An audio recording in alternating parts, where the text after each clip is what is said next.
All right. I am Joan Brennecke, and I'm here with my colleague Michael Baldea to talk about our project. And I don't see it displayed. There we go. All right. And so this is work we've done in collaboration with another colleague, Mark Stothair, uh, called Multi-Scale Design and Optimization of Next Generation Carbon Capture Systems. And um, what we're trying to do is to develop new technology that can capture carbon dioxide from point sources like the electricity generation sector that Ben was just talking about, and be able to do this for uh, less cost and lower energy load than the currently available technologies, which use a variety of aqueous amines. And so the materials that we're focusing on are a class of things called ionic liquids. They are simply pure salts that are liquid at room temperature. Um, they have some nice properties that because they're salts, they don't evaporate. We can use them without adding water, and they have some good thermal stability. And what's really good is that we can make these low melting salts that we can use as absorbents using a wide variety of different chemical functionality to tune their chemical and physical properties. In particular, the class of materials that we have developed are something called aprotic heterocyclic anion ionic liquids. And an example of the structures are shown here, a little convoluted, all right? But what they are, in fact, amines, where there's an amine on the anion, which then can reversibly react with carbon dioxide. But as shown here, we can get 1 mole of CO2 per mole of ionic liquid, which is a higher molar capacity than the conventional technology. And more importantly, we can tune the enthalpy of reaction of these different ionic liquids with CO2. Once again, the graph looks a little bit messed up, but this is a series of different ionic liquids that we've changed those anions, and we can have them react more strongly with the CO2 or more weakly with the CO2. So we can kind of use this as a design parameter in the development of appropriate materials for different CO2 capture applications. But it's not just a matter of selecting the right material. We can look at some of the properties that we might be interested in, for instance, high absorption capacity or high cyclic capacity. That is difference in the uptake between the absorption and the regeneration process as one of our criteria in trying to design and select appropriate material. And then we can take that material and do a process design in which you would then optimize the whole process, determining the operating conditions and so on, and get the best you can do for that particular material. But really, this is an integrated material and process design problem. We want to get the best material and the best process working together to give us the most effective and least cost and lowest energy capturing of CO2. So this is what we're doing in this FSET project. It's kind of shown schematically here. We have our sort of initial base case ionic liquid that we know works well. And but we're looking to improve that, and especially improve it for different sources of CO2 that have different temperatures, pressures, and compositions, and so on. So we're looking to describe the thermophysical and chemical properties of the ionic liquid using a variety of descriptors, either based on some group contribution technique or based on a more quantum chemical based idea, which is in these things called sigma profiles. And then we want to develop the appropriate machine learning models or correlations, if you will, of those properties in terms of those more fundamental descriptors. We can then put those chemical and physical properties of the absorbent into the process model and do cost optimization in determining the operating conditions. But the important part is over here on the left, which is inverting the model so that we can then back out what are the appropriate descriptors of the material to optimize the combined material and process problem. And then with knowing those things, then work to actually synthesize, make, and test those optimized ionic liquid materials. To do this all, we've been working on developing that property modeling. We have variety of data for things like viscosities and heat capacities and densities and so on. And then, as I said, the two sets of descriptors that we're working on are ones based on group contribution, where I'm just showing you here some potential groups that we're using, or based on this more quantum chemical distribution of the charge over the anion and the cation. And then doing some standard machine learning regression techniques like support vector regression or gradient boosted regression trees. And so just to show you an example of what we've been able to do, this is for the density of the absorbent material and also for the viscosity of the absorbent material, what we get predicted from our models versus the experimental data. And so those numbers are starting to get close to what the uncertainty is actually in the experimental measurements. Now, modeling the carbon dioxide capacity, so how much CO2 the ionic liquids pick up as a function of pressure and temperature, is a more challenging problem. And the first problem is that we don't have enough data. So we have, as part of this project, been designing and synthesizing and testing new ionic liquids. And here's the measurement of their CO2 capacity for a series of ones that we have developed as part of this project.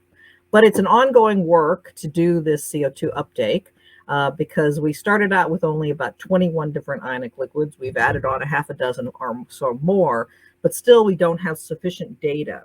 And so what we're doing is developing surrogate data for the enthalpy of binding between the anion of the ionic liquid and the CO2 using density functional theory calculations. So here we can make up lots and lots of different ionic liquids easily and calculate what the binding energy would be between the CO2 and that ionic liquid. So now we've done this for about 400 different ionic liquids that we've come up with.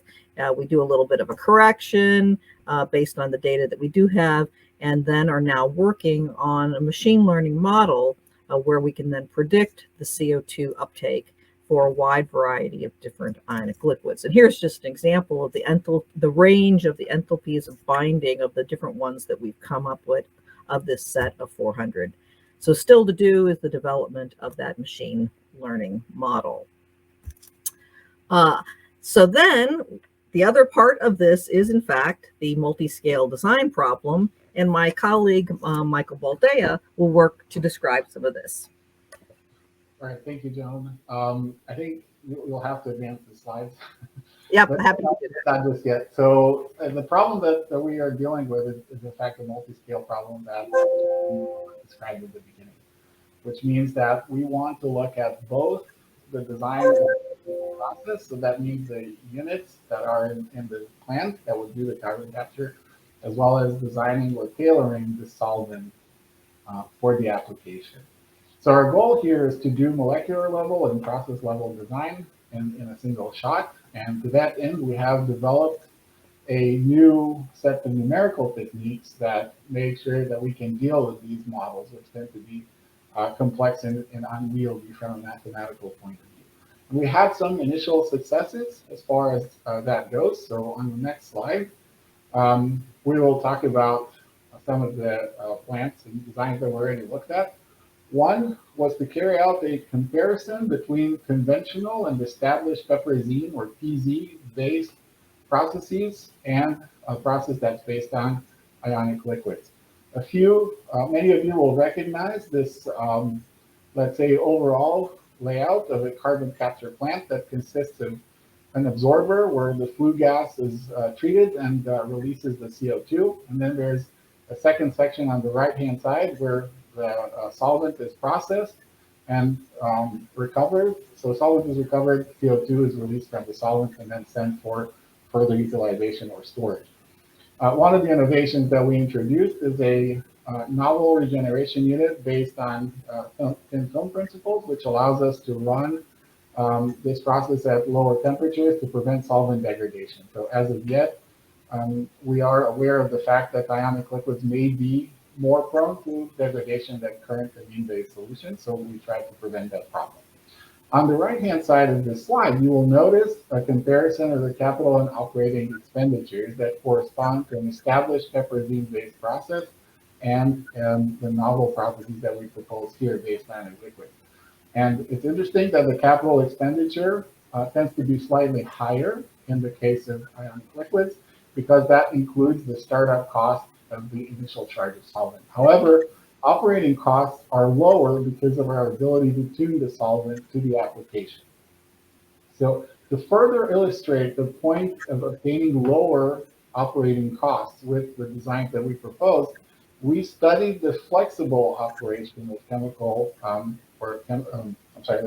capture processes based on ILs. And to do that, we looked at multiple scenarios where electricity prices vary, and we assumed that our process is coupled to a power plant. And the assumption here is that the amount of carbon that's captured and the operation of the capture process can be turned down when there is high need for electricity, therefore avoiding to take away steam from the power generation section of this ensemble. So what you see here is some results that we show for a case where the electricity prices tend to peak very highly during the late afternoon of the day. And in this case, what we can do is to exploit our ability to store some of the solvent that's loaded with CO2, and then we can regenerate the solvent later. So what we say is this is a variable carbon capture level. Nevertheless, on average, we can meet our carbon capture target of 90%. But interestingly enough, this flexible design compared to an inflexible design where the carbon capture rate is constant over time tends to cost a little more from the capital perspective. So if you look at the blue lines in the group of lines on the right-hand side, you'll see that they're a little taller than the lines in the case of inflexible operation. Nevertheless, the costs of capturing carbon are significantly lower. And that's because we are able to exploit the flexibility of the system, generate electricity at times when electricity is at a high price, and recover some of the cost of regenerating carbon. So these are results that we've already established. Moving forward, our ongoing work is now focused on solving the inverse problem. So the inverse problem means we are able to simultaneously design a solvent as well as a process, and then making a connection with a physical existing substance that meets the characteristics of that ideal solvent. So we chose a prototype platform for doing this problem. It's a very difficult problem, so we're taking smaller steps here. This is a pre-combustion process that treats syngas, and our goal here is to retain the carbon or CO2 from the syngas in the context of the flue gas definition that we have here.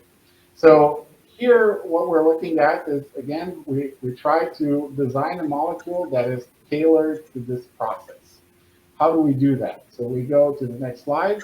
We need to somehow represent the properties of those molecules. And we chose to use the statistical associating fluid theory, the perturbed chain variation of that, or PCSAF, which gives us an estimate of the Helmholtz free energy, and that as a function of the structure of the different molecules. So we can formulate the Helmholtz free energy as several molecular descriptors, and then from the Helmholtz free energy, we can calculate the other relevant thermodynamic properties of the molecule. So we proceed with this PCSAF model and incorporate it in a process design problem that aims at optimizing the economic performance of the process.